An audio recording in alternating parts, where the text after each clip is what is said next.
Letzte Frage, sagt der Professor, wenn ich Ihnen sage das Wort Appendix, woran denken Sie? Ich sage, mijn leven man, aan zo'n 500, 600 euro.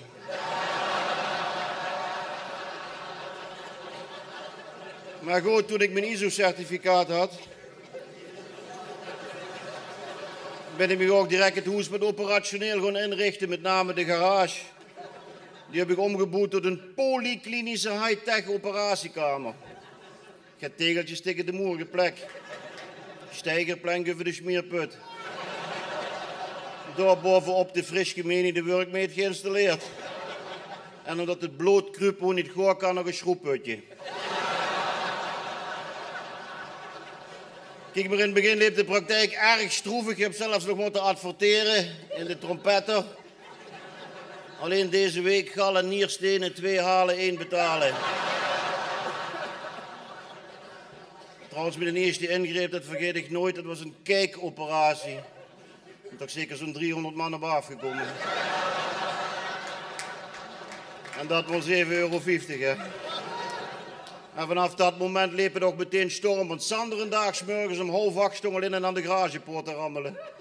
Oh, chirurg, zegt, ik ben zo nerveus, dit is mijn eerste operatie. Ik zeg, ja, dat weet ze wie ik me voel. Die wordt nerveus, bleef u nerveus, te veel van de nerven zo van de werkmeter af. Oeh, chirurg, zegt, volgens mij heb ik nog een gat in de kop. Ik zeg, wie komt ze door nou bij? Hij zegt, als ik de ogen dicht doe, wordt het niet meer gans duister.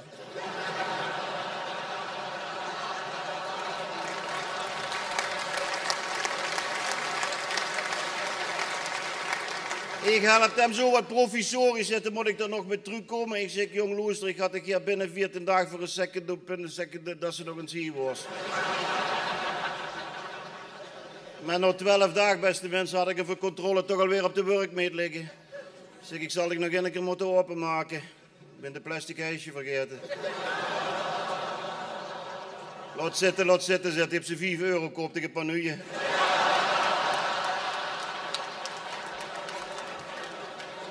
Ja, ik hier lacht erom, maar ik zo'n ijsje. Maar goed, mijn praktijk die leep in een trein. Heb ik nog een assistent aangenomen. Angina.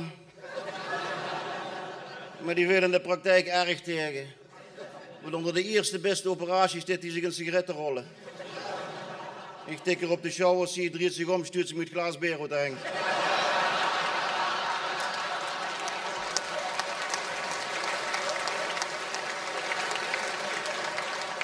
Trouwens, die angina, dat is ook nog een hartstikke sportief meertje die zomers nog ronden mist bij het wielrennen.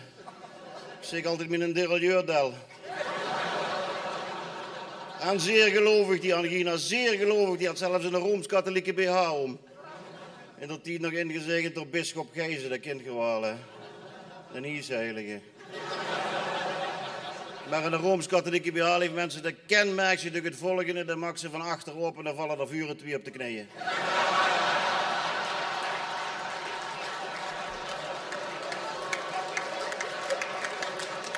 Nee, maar ik weet nog...